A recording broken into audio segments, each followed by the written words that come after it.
Olá, boa noite, são 7h30, 7h30 em Cuiabá. Nós estamos começando o programa Opinião pela Rede TV. TV Pantanal, canal 22, muito bom estar com você de novo. Sexta-feira, enfim, sextou.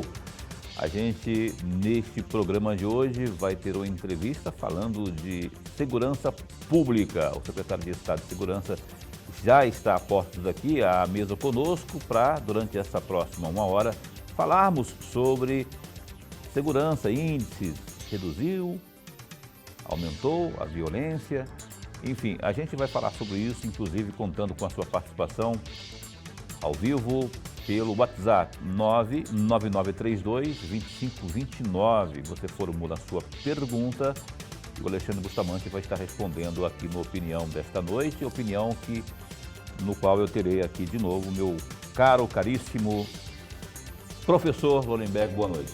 Boa noite, Paulo Coelho. Boa noite, telespectador. E mais uma vez, muito obrigado por nos acompanhar. É o nosso telespectador que faz o programa. Sim, sempre. Você que nos assiste também pela página da TV Pantanal no Facebook. Muito boa noite, obrigado pela sua audiência. Você que também nos assiste pelo site www.gazetadigital.com.br. Uma ótima noite de sexta para você. Pois bem, secretário Bustamante, boa noite. Primeiramente, eu queria já na primeira pergunta lhe questionar sobre os tais índices em tempos de pandemia. As pessoas se confinam mais ou estiveram mais confinadas e aí, ao passo que leva-nos a entender que, ou presumir que houve redução, pelo menos nas causas mais violentas, né? Roubos, homicídios, etc. e tal. Eu tenho aqui comigo informações que eu colhi justamente junto à Secretaria de Estado de Segurança Pública, que houve, no caso de homicídios, por exemplo, uma redução significativa considerando o tempo pandêmico, né? De 10 de março até 26 de abril. Parece que houve 40% em média de redução, mas outros índices, outras causas também, roubos, homicídios, ou roubos, furtos, enfim, também parece que os índices caíram. Queria que você fizesse já nessa primeira explanação de boa noite, essa avaliação sobre a violência no estado de Mato Grosso. Boa noite. Boa noite, Paulo. Boa noite, professor. Boa noite, telespectadores. Para mim é uma honra estar aqui mais uma vez discutindo segurança pública, um tema que a sociedade mato-grossense toda gosta de debater, né? E para nós a segurança pública nunca foi um tema tão social e em pauta. Quanto aos índices que são tabulados, os indicadores do Estado, a gente tem diversos parâmetros para poder fazer comparações, né? Pode fazer a comparação com o mesmo período do mês passado, pode fazer com o mês passado, pode fazer com outros estados. Então a gente está aí cada vez mais trabalhando, né? Muitas vezes os fatores que levam a isso, na minha opinião, sempre é o trabalho da área de segurança. Porque muitas vezes a gente quer atribuir, quando aumenta é porque a segurança trabalha mal, quando há redução é porque corona, é porque isso, é porque aquilo. Mas eu atribuo isso tudo a um trabalho muito bem feito pelas forças de segurança, pela Polícia Militar, Corpo de Bombeiro, Polícia Judiciária Civil, Politec, Sistema Prisional, Sistema Socioeducativo, o GEFRON, o CIOPAER, são as atividades que estão junto com a gente lá. E a gente tem trabalhado muito. Nossos índices de recuperação de veículo roubado também estão muito altos. As nossas resolutividades em inquéritos de homicídio, de reconhecimento de autoria também estão muito altos no estado de Mato Grosso. Os inquéritos elaborados pela Polícia Judiciária Civil também estão com índice de solução, com indicação de autoria e materialidade muito bom a nível de Brasil, em comparando com outros estados. Isso tudo leva a uma redução da criminalidade. Debelamos aí diversas quadrilhas de furto e roubo de implementos agrícolas e aplicação de golpes na capital. Isso tudo também implica na redução da criminalidade. Homicídio também, a gente também tem diminuído, mas também tem Só queria fazer uma correção, perdão aí, eu falei 40%, mas não, compreendendo esse período que eu disse, que é o período pandêmico, ou seja, de 10 de março a 26 de abril, de acordo com o Observatório da Segurança Pública da própria CESP, o índice é de 20%, viu? Mas significativo, né? Toda queda é significativa. Só para ser preciso, depois o senhor pode continuar aí seu raciocínio, 92, nesse período, não é? Nesse período de 10 de março a 26 de abril, 92 homicídios, os chamados homicídios dolosos, não é? Em 2020, nesse período, comparado aí com 2019, quando foram registrados 115 homicídios. Pois não, pode continuar. E a gente tem um problema muito sério, que são fatores que não cabe à segurança pública trabalhar diretamente, que são os crimes domésticos, que cometidos dentro da residência, né? São fatores que extrapolam a capacidade da segurança de atuar. Por exemplo, é o homicídio, é o feminicídio, né? Que a gente tem que tratar de outra forma, né? Que é retirada de armas da sociedade, são campanhas sociais para poder diminuir esse tipo de delito. Eles extrapolam, por exemplo, a percepção da Polícia Militar de fazer as prisões, antecipar a prevenção, e da Polícia Civil de fazer uma investigação. Salvo engano, se tiver alguma informação por parte da vítima antecipada. Aí a gente tem as medidas que a gente evita isso que aconteça. Mas salvo diferente pensamento, a gente não consegue, assim, nesse momento, com as medidas de segurança, só reduzir. E como está esse isolamento social, a família está mais dentro de casa, o homem, naquele período, estava muito dentro de casa, tivemos muitos conflitos familiares. Professor, por favor.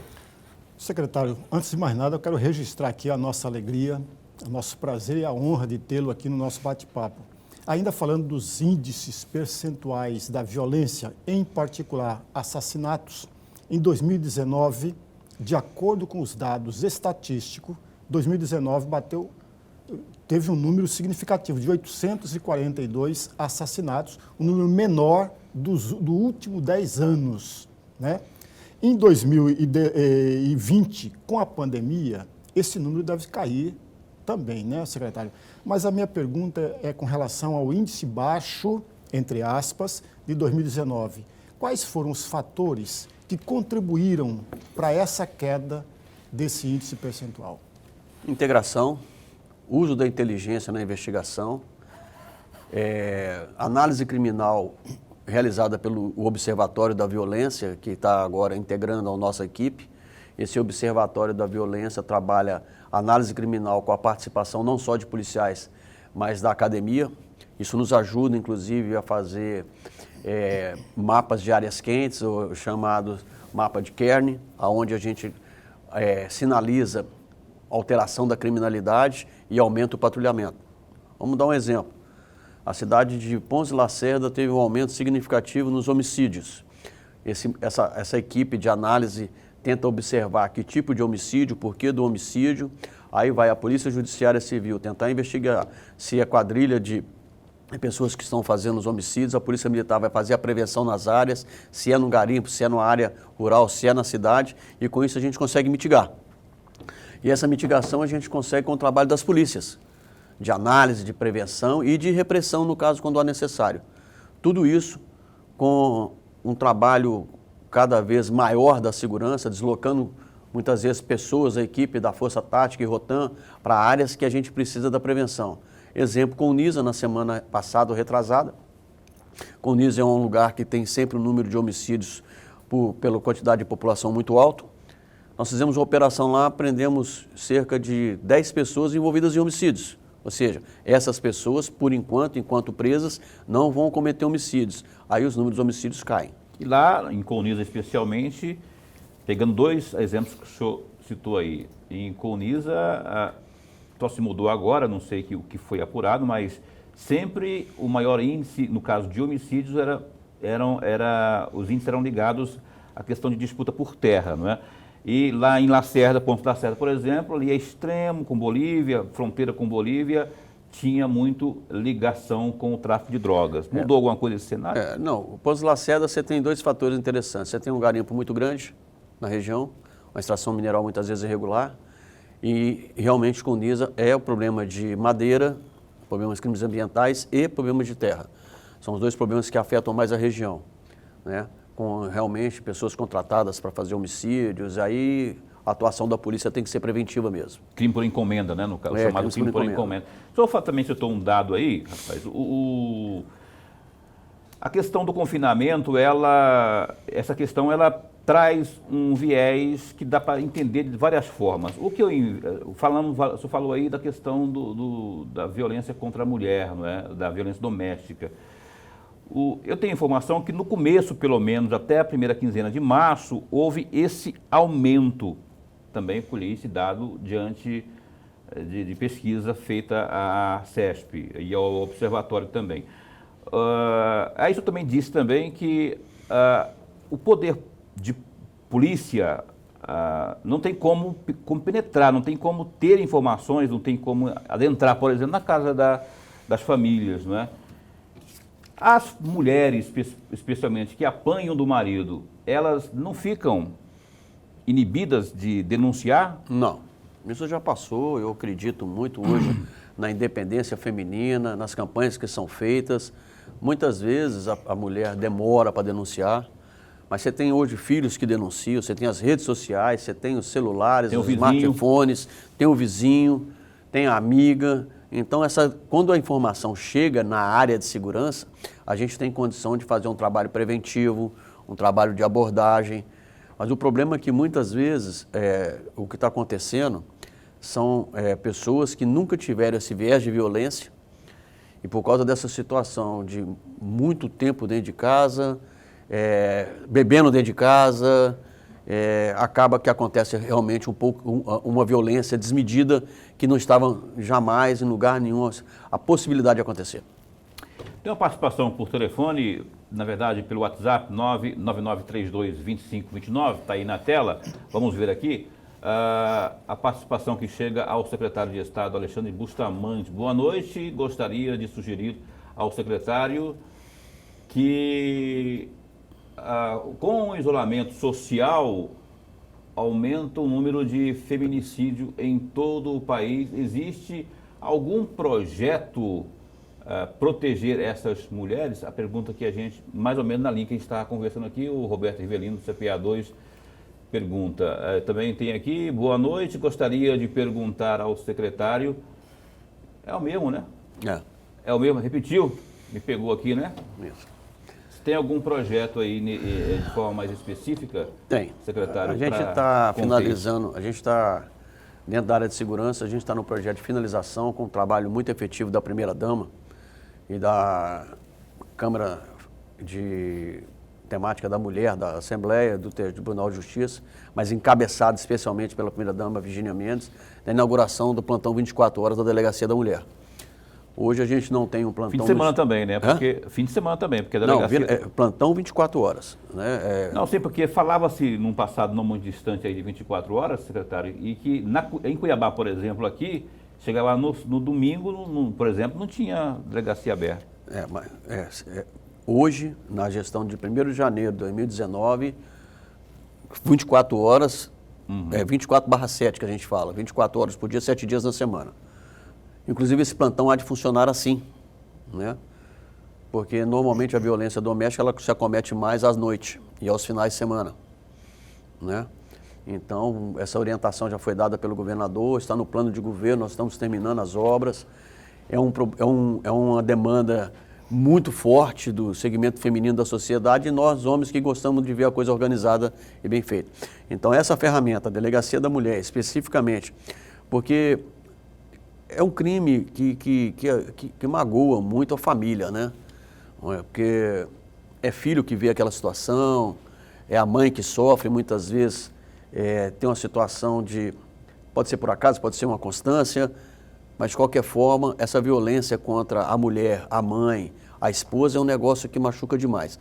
Então, muitas vezes tem que ter um tratamento não só de polícia, mas de assistência social, de um psicólogo, de uma pessoa que vai olhar aquela criança que viu aquele crime sendo cometido. Então é uma delegacia que ela tem, além de um cunho policial muito grande, você tem uma área social muito carregada.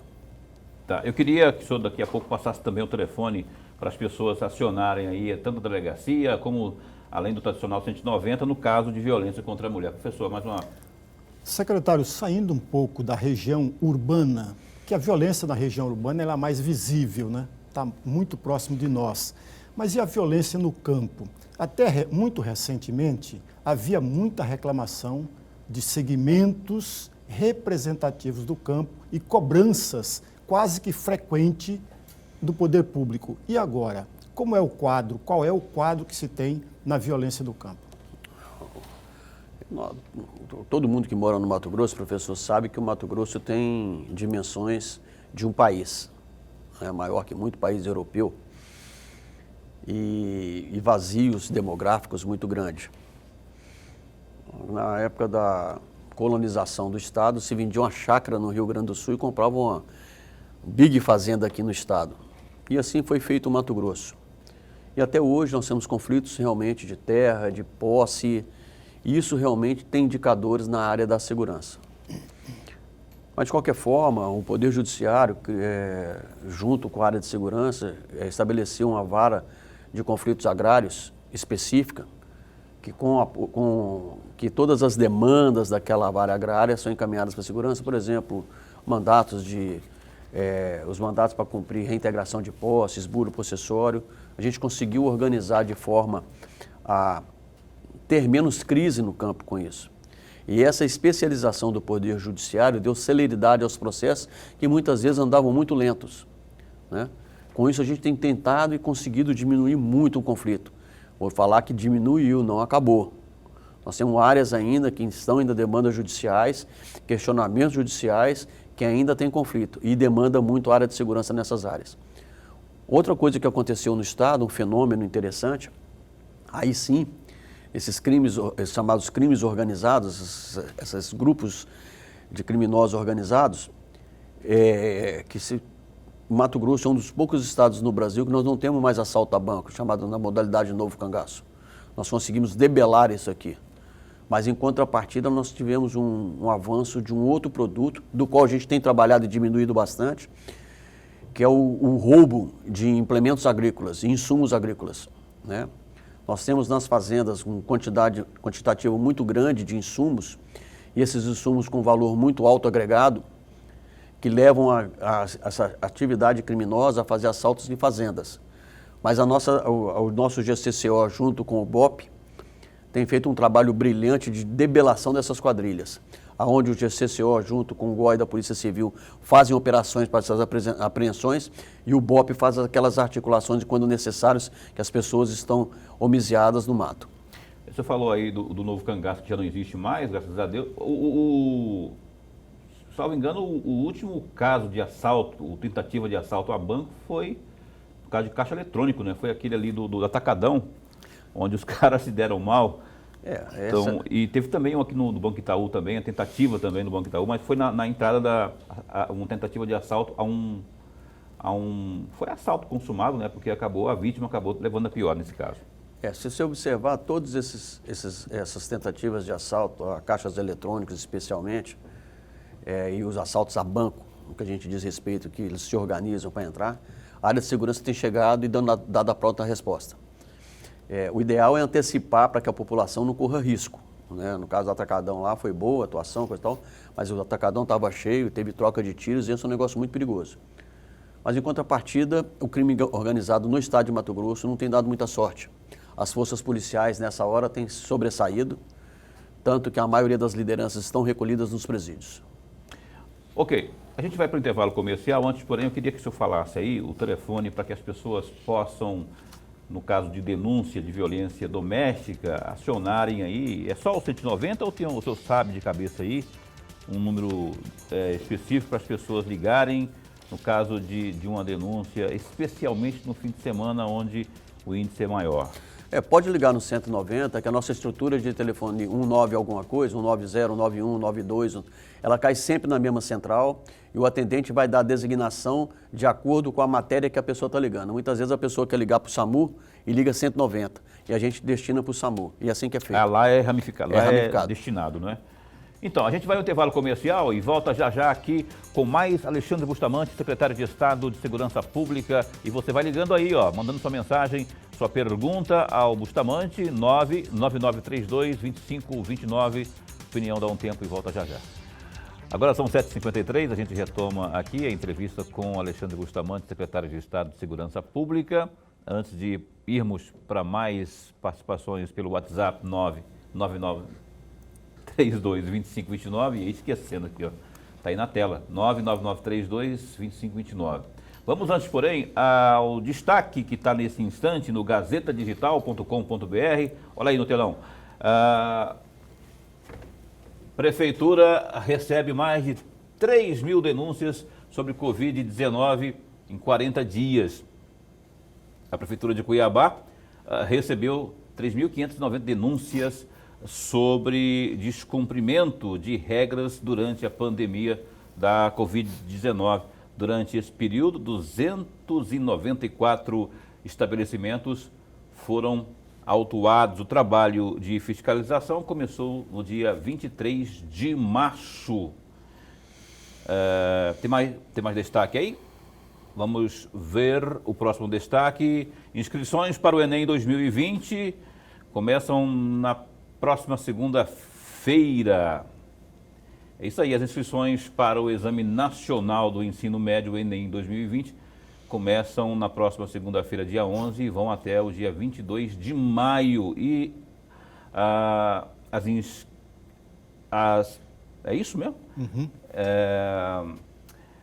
Poderão ser feitas por meio da página do Enem na internet. Lembrando que você pode conferir mais destaques, mais detalhes sobre essa notícia e outras tantas que estão nesse momento no www.gazetadigital.com.br. Professor, abre essa rodada, por favor. Secretário, vamos falar de uma coisa boa? Vamos A lá. meu juízo é uma coisa boa. A parceria entre a Secretaria e a FAPEMAT. Parece-me que está previsto de 1,3 milhão, né? É verdade isso? Qual é a importância disso para o conjunto da sociedade? Como eu falei, professor, já temos o observatório que traz a academia para dentro da área de segurança. E a gente sempre vai trazendo cases de sucesso. Onde é que funcionou trazer a academia para dentro da área de segurança? Nós temos no estado do Ceará hoje o desenvolvimento de softwares, o desenvolvimento de aplicativos da área de segurança feito pela Universidade Federal do Ceará. Você traz a academia onde formandos, especialistas, mestrandos e doutorados conseguem trazer desenvolvimento de equipamentos para a área de segurança. Inclusive análise de estudos. Vamos falar do homicídio na região de Pontes Lacerda, que você pode fazer um trabalho de estudo pela área acadêmica, onde ela vai trazer propostas, fazer diagnósticos e prognósticos para que a área de segurança atue melhor. Inclusive o Estado, não só a área de segurança, mas o Estado como um todo. Então, a entrada da FAPEMAT nessa linha é justamente para trazer a academia mais para dentro.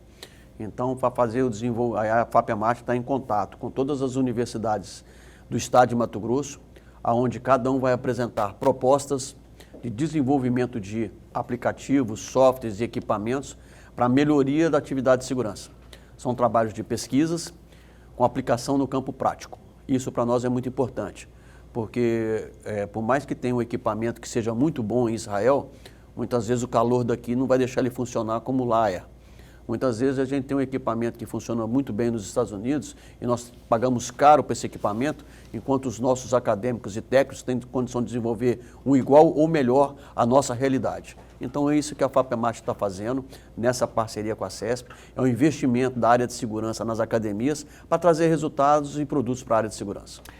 Ô, secretário, por conta da pandemia houve aí uma série de mudanças também no que diz respeito aos presídios.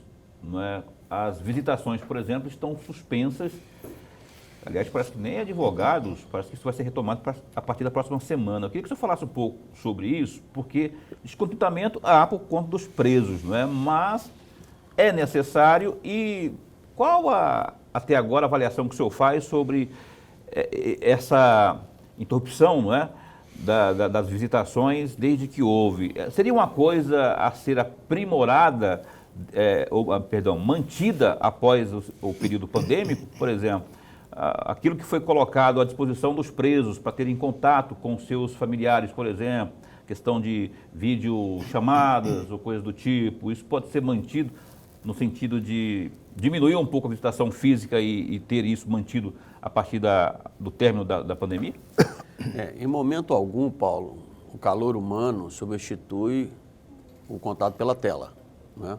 A tela não substitui o calor humano, jamais. Né? Então, o preso, muitas vezes, a gente tem preso de tudo quanto é ordem. Tem presos que cometeram um crime, outro crime, e a família, muitas vezes, a participação da família é muito importante no trabalho de ressocialização.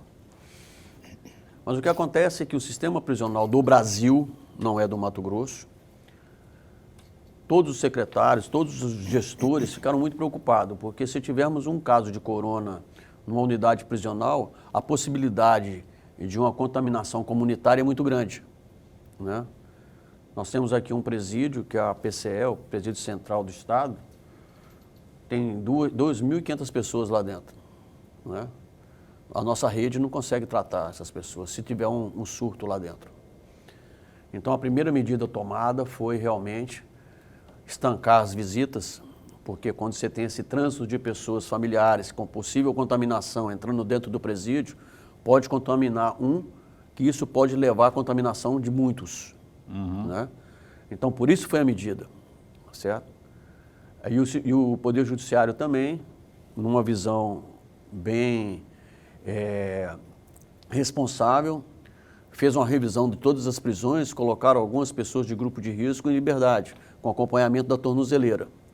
Aí, em responsabilidade desses presos, que muitos já voltaram, cometeram o crime e voltaram. Então, esse preso a gente hoje coloca numa quarentena, esse que saiu, que está voltando para o sistema, fica numa quarentena, em análise para verificar se está com sintomas, se não tem, para depois voltar para dentro de uma cela comum. Então, toda essa demanda a gente tem que fazer para evitar que o sistema seja contaminado. E são medidas que foram estudadas por pessoas técnicas e está sendo aplicado no Brasil inteiro. Já foram verificados casos dentro, qual o índice de Não, verificação? Mato Grosso não tem nenhum caso de corona no sistema prisional, de presos. E como que o senhor vê, a propósito, o senhor tocou no assunto aí, como que o senhor vê, está certo que decisão judicial se cumpre, né? Agora, o CNJ canetou lá, dizendo que casos de grupo de risco ou coisa do tipo, né? Tem advogado entrando com a ação na justiça e ganhando, e os presos perigosos, inclusive, eu queria que o senhor respondesse justamente a isso, se aqui no estado já foi verificada alguma situação como aquele que houve no Paraná, onde um líder do PCC, salvo engano, foi com mais de 75 anos de condenação nas costas, por uma decisão de um juiz do Paraná, juiz federal, acabou ganhando liberdade. Depois, 2 dias depois, quebrou a tornozeleira e fugiu, e quer dizer, não teve mais nenhum tipo de monitoramento. Qual a avaliação que o senhor faz dessa situação toda aí? Eu digo de novo, a gente tem que respeitar a decisão judicial, mas é uma situação que deixa indignado qualquer cidadão. Nós temos uma diferença entre Paraná e Mato Grosso e alguns estados do Brasil e Mato Grosso. Né? O Poder Judiciário aqui não acatou essa orientação do CNJ e colocou e deu a liberdade a quem realmente tinha condições de sair em liberdade, que atendia os requisitos da lei. Então, ele não fez nada mais do que a lei permitia ao magistrado. A Vara de Execuções de Cuiabá, por exemplo, Cuiabá e Várzea Grande, que carrega a maior quantidade de presos no estado, o juiz Geraldo Fidelis teve um trabalho muito responsável com as manifestações do Ministério Público e realmente saiu quem tinha condições legais de sair. O problema é que muitos desses presos que saíram já cometeram crime novamente, estão voltando para a unidade prisional, perdendo o benefício daquela liberdade provisória.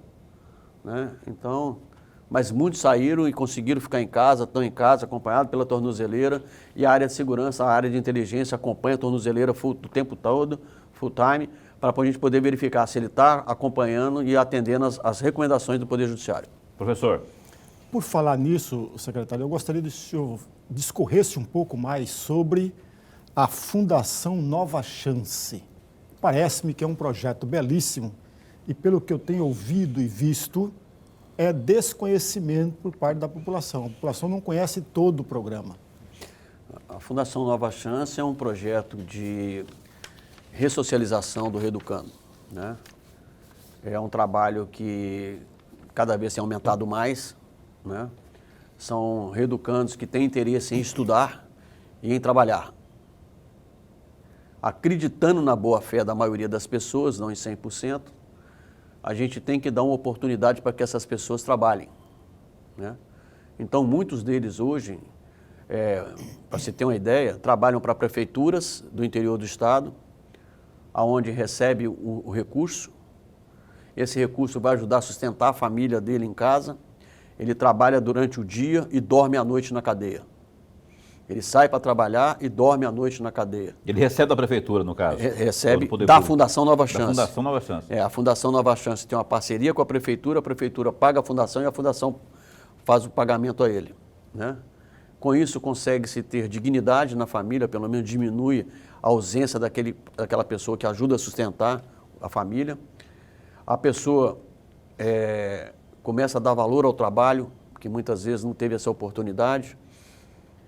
A gente começa com isso a diminuir o tempo de cumprimento da pena, que para cada 3 dias trabalhado diminui a detração da pena. A gente tem a oportunidade de verificar se essa pessoa tem condição de voltar para o seio social. Quando a pessoa é condenada a 10 anos.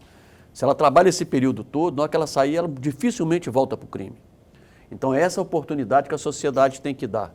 Porque se não dermos trabalho e educação para essas pessoas, elas voltam para a sociedade para cometer crimes.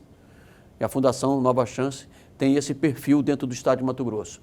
E a Fundação Nova Chance, ela atua no estado inteiro, dando oportunidade a todos que querem e se manifestam o interesse em fazer isso. A cidade de Lucas do Rio Verde, nós temos lá uma parceria com a prefeitura, onde o presídio de lá constrói tubos, constrói manilhas, meio-fio em primavera também. Nas cidades polos, a prefeitura aproveita a mão de obra para diminuir o custo de produtos que ela consome em grande quantidade. Em exemplo, em Primavera do Leste, a prefeitura tem uma fábrica de bloquetes e meio-fio, aonde que se ela fosse comprar no mercado comum, sairia por 10 e na mão de obra dos presos sai a 2, melhorando a economicidade do produto, dando mão de obra, fazendo a mão de obra do preso, fazendo a ressocialização daquele, profissionalizando aquelas pessoas que um dia pode sair e as indústrias podem aproveitar o know-how que aquela pessoa tem, e é todo um ganha-ganha, onde todos têm condição de ganhar. E a Fundação Nova Chance estão mais ou menos nesse nível aí de inseridos no Nova Chance, por exemplo? Olha, de cabeça eu não sei, mas além da Fundação Nova Chance, nesse trabalho externo, a gente tem trabalhos intramuros também, que a Fundação Nova Chance também faz. Por exemplo, agora nós estamos fazendo, nesse período de pandemia, máscaras. Então nós temos mais de 10 unidades produzindo máscaras. Olha só. Toda a máscara do sistema prisional foi produzida pelos presos. Eu, inclusive, uso máscara produzida pelo sistema prisional. Os presos estão usando também? Os presos também? Preso não, porque você não tem o risco lá dentro, porque não tem essa entrada. Visitação também, né? Não tem visitação e não tem entrada de pessoa que não está controlada. Mas os servidores estão Todos os servidores estão usando as máscaras feitas pelos presos. Inclusive, muitos da área de segurança estão usando. A Secretaria de Segurança, a maioria das máscaras que nós estamos usando é fabricada pelos presos. Eu perguntei para o senhor agora há pouco sobre a visitação. Ela tende a ser restabelecida a partir de quando? Assim que percebermos que a pandemia no estado de Mato Grosso está controlada. Inclusive, Paulo, vou deixar bem claro aqui, que não houve manifestação contrária dos presos. Entendeu? Não houve manifestação. Até a família dos presos estão entendendo que essa situação que é o seguinte, que se entrar um coronavírus lá dentro, o seu ente querido que está lá dentro, que você vai visitar, ele pode morrer. Então está todo mundo, assim como nós estamos no isolamento aqui, as pessoas estão entendendo essa necessidade que está sendo apontada para lá.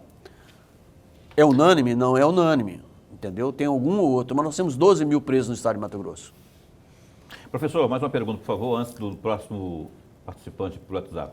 Secretário, em 2009, o senhor era secretário adjunto e o senhor participou de uma audiência pública na Câmara dos Deputados, a questão do crime organizado. Eu tirei um trecho da fala do senhor nesta oportunidade. Eu gostaria de um comentário do senhor a respeito. Entre aspas, em Mato Grosso, especialmente ao longo dos 900 quilômetros de fronteira, temos apenas uma delegacia na região de Cáceres para fazer o patrulhamento de toda a fronteira. Delegacia que conta hoje, no máximo, 30 policiais. Fecham aspas. Esse quadro de 2009 continua presente hoje? 11 anos atrás. Repito as palavras que eu falei naquela época. A mesma coisa? A mesma coisa. Nós estamos falando da delegacia da Polícia Federal. Exatamente. A região de fronteira é uma região de competência da União, estabelecida na nossa Constituição. O que nós fazemos hoje, o que nós tivemos que fazer de lá para cá, o Estado criou o Grupo GEFRON, que é um grupamento especial de fronteira, que é responsável hoje pelo maior volume de apreensões de drogas do Estado e um dos maiores do Brasil. Em matéria de cocaína, nós estamos na frente. A gente só perde para a maconha de Mato Grosso do Sul por causa do Paraguai. Mas em matéria de cocaína, o GEFRON talvez seja hoje o grupamento, a unidade que mais apreende drogas no Brasil. Temos 900 quilômetros de fronteira com a Bolívia, sendo 700 seco e 200 alagado.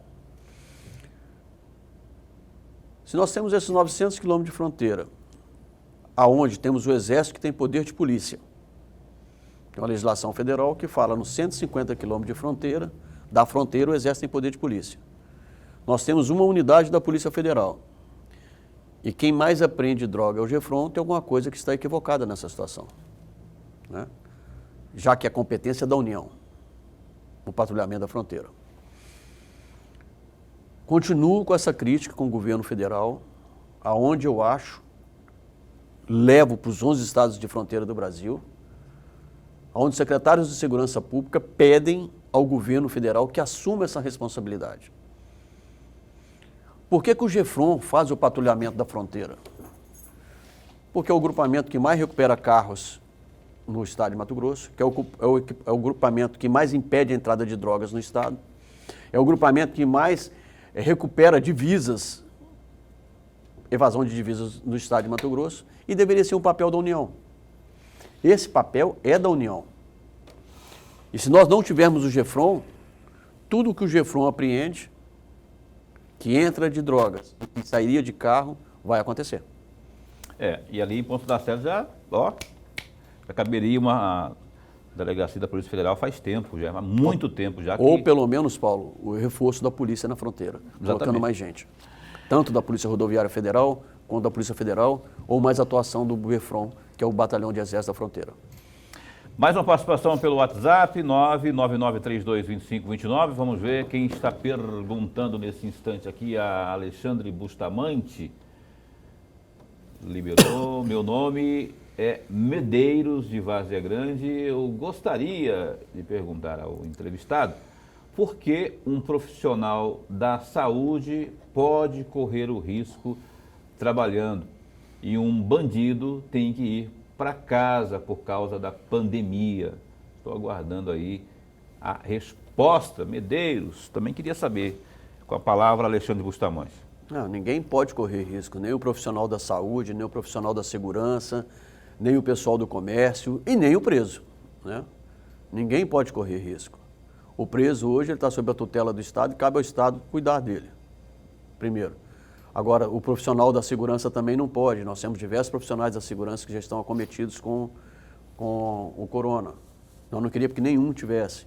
Assim como o isolamento na região do comércio é justamente para isso, para não disseminar a doença na sociedade e nos profissionais do comércio. Então, todas as medidas que estão sendo tomadas não é para proteger uma ou outra categoria, é para proteger a pessoa, independente de ser preso ou não. Então, essas medidas são para evitar que aquele preso que pegar corona vai ocupar o hospital de alguém que está solto. Então, essas medidas são para isso. O secretário, dentre os servidores da segurança pública, considerando inclusive o pessoal que trabalha nos presídios, mas todos no interior também, já foram verificados casos de Covid? Sim, inclusive temos uma menina que está na Barra do Garça, que está na UTI. Nós temos muitos profissionais que foram cometidos, fizeram exames, outros fizeram exames e deram negativo, mas nós temos sim. O nosso profissional da segurança está muito exposto. O profissional da saúde trata diretamente com aquela pessoa que está hospitalizado. O profissional da segurança trata o dia inteiro na rua, com os que estão com corona e quem não está com corona. Então, temos profissionais, não só aqui, mas no Brasil inteiro. Graças ao bom Deus, ao clima e a São Benedito, aí todos que tomam conta, nós temos poucos profissionais acometidos com a doença, como somos o segundo estado com o menor número de incidência no Brasil. Sim. Talvez por causa das medidas das prefeituras do governo do estado, ou talvez pela proteção divina. São 8 horas e 12 minutos, a gente vai a mais um intervalo comercial e na sequência a gente retoma aqui com o Alexandre Bustamante. Você vai ligando aí 9932-2529, mande sua mensagem via WhatsApp para o secretário de Estado de Segurança Pública e o Opinião volta já já. Estamos de volta com o programa Opinião na TV Pantanal, canal 22. Muito obrigado pela sua, eu ia falar sintonia, mania de rádio, não é? Obrigado pela sua audiência conosco aqui na TV Pantanal, canal 22. A gente está recebendo aqui nesta noite, com muita satisfação, o secretário de Estado de Segurança Pública respondendo aos nossos questionamentos aqui, mas também dos nossos telespectadores. A propósito, temos mais uma participação pelo WhatsApp, 99932-2529, aqui no telão, por favor. Pergunta para o secretário: por que os tornozelados cometem crime logo após postos em liberdade? As tornozeleiras não são monitoradas ou não funcionam?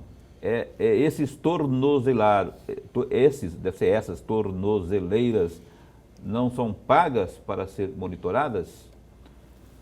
Secretário. São monitoradas e quando comete crime, só sabem que os tornozelados cometem crime porque a polícia vai lá e prende o tornozelado. Porque senão ninguém ia saber que o tornozelado comete crime. Nós temos um trabalho em cima de todos eles, que são hoje na ordem de mais de 5.000 tornozelados, e a gente consegue monitorá-los. Quando acontece um crime em determinada região, uma das primeiras coisas que a área de segurança vai fazer é saber se tem tornozelado atuando naquela região. Aí a gente vai lá e consegue fazer as prisões, reconhecimento, inclusive, dos autores do delito. Teve um projeto que nasceu lá na Assembleia, mas que o governo absorveu, que é o próprio detento pagar pela tornozeleira. Isso já está em prática? Porque parece que foi aprovado, estava avançando pelo menos na Assembleia. A gente tem essa medida, está na Secretaria de Fazenda, a gente está montando um sistema para o tornozelado que tem condição de pagar, que não atua pela Defensoria, para que ele pague o uso da sua tornozeleira quando sair. Está bem avançado. Deixa eu trocar de assunto aqui. O secretário Bustamante, o senhor, em 2009, o senhor deixou a Polícia Federal. O senhor era policial federal, talvez seja aposentado, né? Talvez não, policial federal aposentado. O senhor pode não querer entrar na seara da discussão, né, de forma mais íntima, mas eu queria a sua opinião sobre essa celeuma que se criou em nível nacional aí, por troca do diretor-geral da Polícia Federal, uma briga que tomou conotação até mais política do que qualquer outra coisa. Não sei se o senhor conhece o novo diretor-geral, se o senhor conhece também aquele que seria o primeiro indicado do presidente. Como que o senhor avalia isso aí? É possível a Polícia Federal ceder informações preciosas sobre investigações ao presidente, já que a Polícia Federal, a instituição, é uma instituição de Estado e não de governo? Se o diretor permitir isso, estaria infringindo, estaria incorrendo em crime? Eu saí do Departamento de Polícia Federal para trabalhar no Estado em 2008, aposentei em 2015. E eu conheço bem todos os profissionais da carreira da Polícia Federal. A Polícia Federal não é uma carreira, os profissionais que lá estão não são polícia de governo, são polícia de Estado. Não é o diretor-geral que vai fazer o acompanhamento de informações, de investigações para quem quer que seja.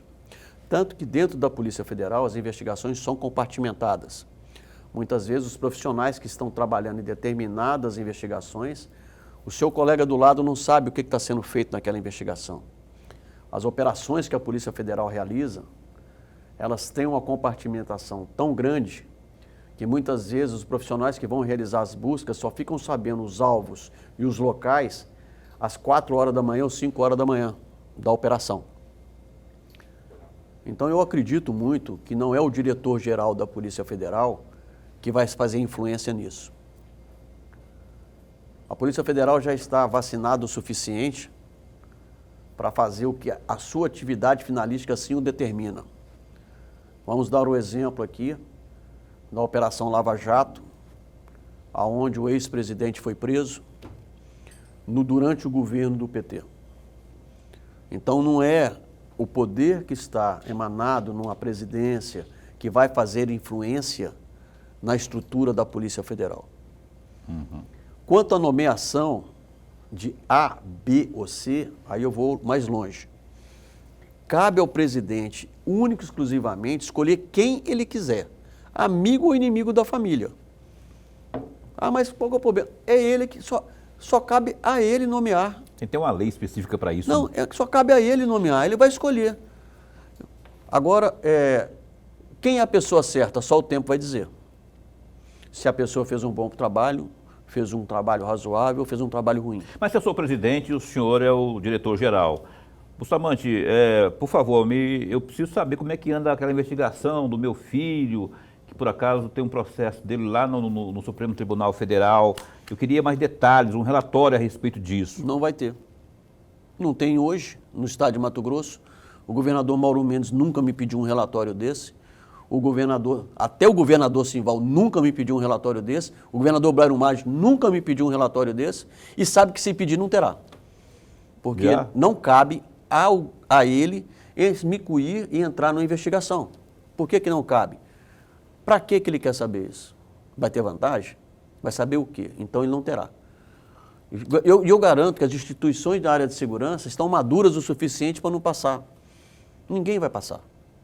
O diretor, a pessoa que se submete a isso na área de segurança, corre o risco de ser presa, por vazar uma operação. Há informação específica sobre uma investigação? Não, mas existe um relatório que a PF, a ABIN, eles passam, mas aí é outra de uma coisa. forma mais aberta. Os relatórios de inteligência, vamos falar o seguinte, aí é diferente. São dois tipos de relatório. Nós temos relatórios de investigação policial, que é especificamente de papel de polícia judiciária, onde a gente tem atividades de investigação de combate ao crime. Esse é um tipo de relatório. Esse não vai ter. Não sei o seguinte, quantos presos a PF fez no mês? Mas chegar ao detalhe da operação, não vai ter. Mas tem outros relatórios que podem ajudar a decisão da presidência. Quais são os relatórios? Quantos venezuelanos entraram no Brasil e pegaram visto de permanência? Esse relatório é importante para a presidência da República. Para quê? Para ela adotar medidas para saber quantos venezuelanos. Quem sabe isso? A PF. Entendi. Professor. Ainda no campo em Brasília, secretário, o senhor ouvi dizer, e aí eu gostaria de saber se isso é verdadeiro ou não, que o senhor é favorável de que haja um desmembramento do Ministério da Justiça e da Segurança Pública. Eu gostaria de saber por que o senhor é favorável que haja esse desmembramento. Traduzindo em miúdos, cria-se o Ministério da Justiça e um Ministério da Segurança Pública. Professor, se o senhor que é um acadêmico, estudioso do assunto, quais foram os principais temas que elegeram o presidente Bolsonaro? Segurança está lá? A insegurança no Brasil é um problema? Se fizer uma pesquisa de opinião, segurança é importante para a sociedade? É. Nós temos o Ministério da Segurança? Não, temos o Ministério da Justiça. Nós temos o Ministério da Saúde? Temos. Nós temos o Ministério da Educação? Temos. Então, por que não ter o Ministério da Segurança Pública? Esse é o questionamento. Quando você tem um ministério que trabalha a pauta específica daquele produto, fica mais fácil a gente cobrar, buscar recursos e traçar políticas. O Ministério da Justiça hoje, ele tem FUNAI, políticas de drogas, problemas de legislação, é muito produto para o Ministério, mas nós temos a atenção específica de um ministro. Por isso que os secretários de Segurança do Brasil, há muito vinham brigando para a criação do Ministério da Segurança, e foi criado. Por questões políticas, juntou-se de novo da Justiça. Mas nesse período que nós tivemos, nós percebemos que o tratamento dado no período do Ministério da Segurança Pública foi melhor do que dado no Ministério da Saúde, pelo distanciamento, o acúmulo do ministro, e eu não estou falando do ministro Moro, estou falando qualquer ministro que lá o tivesse. Então, por isso que os secretários acham que é importante a criação dessa pasta. Agora, se você tiver um Ministério da Justiça e Segurança Pública que dê atenção à segurança pública dos estados, na qualidade em que a sociedade quer, não precisa criar outro, não. Mas o que a gente quer é a atenção que a segurança pública merece. Eu vou dar um exemplo para o senhor. No orçamento da União, a Secretaria da Saúde tem 83 bilhões de orçamento. A educação tem 43 bilhões de orçamento. A segurança pública tem 500 mil. É igual? Esse é o tratamento que a segurança pública quer da União? O que veio para o Mato Grosso nesses últimos tempos do governo Bolsonaro, propriamente, da segurança pública? 10 milhões. Muito pouco. Do fundo de... Fundo a fundo. 10 milhões. Para fazer o quê? Aí eu vou além. Fronteira, combate às drogas. Falar da questão da delegacia de fronteira. Fronteira, combate às drogas é competência da União. Lavagem de dinheiro é competência da União. E quem tem feito é o Estado. Aliás, essa discussão em torno do possível desmembramento, novamente, Secretaria de Segurança e de Justiça, Ministério de Segurança e de Justiça, é uma discussão que corre nos bastidores em Brasília, mas ainda não há nada definido quanto a essa questão. Professor, faz uma última pergunta aí para o digníssimo, já que nós temos 3 minutos para terminar. Acho que nós temos um telespectador, não temos? Você tem o WhatsApp aí, minha cara? Acho que temos um. Fala comigo, tem uma voz que vem do além, que fala comigo sempre aqui. Tem algum WhatsApp aí? Senão a gente vai emendar por aqui. A pergunta. Manda ver aí. Tá, A voz do além me disse que não. Secretário, o senhor está no governo desde 2009. O quadro de 2009, 2010 é diferente do quadro de 2018. Eu não estou falando de governo, estou falando o quadro de violência, etc. É diferente ou não? Temos muita diferença. O Estado cresceu muito de 2008 para cá. Cresceu em população, cresceu em produto, o agronegócio avançou demais. O Estado, as cidades do interior, eu vou dar o exemplo que eu cheguei aqui em 1987 para 88. E Nova Mutum era um posto de gasolina quase. Né? E olha o tamanho da cidade que está hoje. Nova Mutum, Lucas, são cidades que uma pujança muito grande. Né? E com o desenvolvimento vem tudo junto. Vem coisas boas, mas também vem o crime organizado, vem o crime contra o patrimônio. E de 2008 para hoje, o que a gente tem são sociedades mais organizadas, cada vez mais, aí eu posso dizer com certeza, o uso da tecnologia no combate ao crime organizado. Hoje é difícil você cometer um delito que não tem uma câmera de alguém filmando. Né? E isso para nós da área de segurança é muito importante, tanto que o governador Mauro Mendes lançou o projeto Águia, que é um projeto onde nós vamos fazer o cerco virtual de diversas cidades no estado, inclusive das rodovias estaduais, para mitigar o trânsito de criminosos pelo estado. Ok. O senhor tem preciosos 35 segundos para responder a minha última pergunta aqui. Vem aí, está prevista a segunda onda, que é a onda provocada pelo desemprego, já que já se verifica, apesar de Mato Grosso ter se antecipado nas medidas feitas pelo governo, a gente reconhece isso, mas muita gente está desempregada ou está sem poder trabalhar. Quando fica sem trabalhar, o cara precisa subsistir, ir atrás do seu mantimento, o cara rouba, o cara mata, e aí o desemprego seria essa segunda onda. A segurança pública do estado de Mato Grosso está preparada de que forma para lidar com esse tipo de problema? Considerando, inclusive, efetivo, poder de trabalho nas ruas, enfim. Paulo, eu tenho muita fé e crença que o homem de bem não vai cometer crime, não por isso. Entendeu? Você está vendo a sociedade de bem se organizando, distribuindo cesta básica, você está vendo, e eu acredito numa recuperação do estado feito o nosso. Foi o estado que mais cresceu no Brasil. Se você pegar todos os indicadores, o estado de Mato Grosso cresceu a nível de China e a gente tem crescido cada vez mais. A balança comercial internacional de exportação de grãos não caiu, então a gente tem circulação de mercadoria. Está tendo desemprego? É claro que está tendo desemprego, mas está tendo desemprego porque o comércio está fechado, o cidadão está circulando menos. Mas na hora que isso tudo que passar, eu acho que a roda volta a girar e o Mato Grosso cada vez continua crescendo mais. Alexandre Bustamante, secretário de Estado de Segurança Pública, muito obrigado pela entrevista. Obrigado aos telespectadores. Estou sempre convidado, estarei aqui. Professor Lorenberg, muito obrigado pela companhia mais uma vez. Muito obrigado. Aliás, todos nós desejamos um feliz Dia das Mães. Feliz Dia das Mães para você que é mãe, para você que também tem a sua mãe distante, enfim, para todas as mães, feliz Dia das Mães, em nome da TV Pantanal. Eu agradeço a sua companhia nesta noite, nessa semana que se finda, e você tenha também um fim de semana saudável e abençoado. Lembrando que segunda-feira estamos tentando trazer aqui o prefeito Emanuel Pinheiro. Vou até subir uma hashtag Vem, aceita, Emanuel. A gente guarda o senhor aqui para falarmos sobre as coisas de Cuiabá na segunda-feira. Enfim, é isso. Fica bem, fica com Deus também.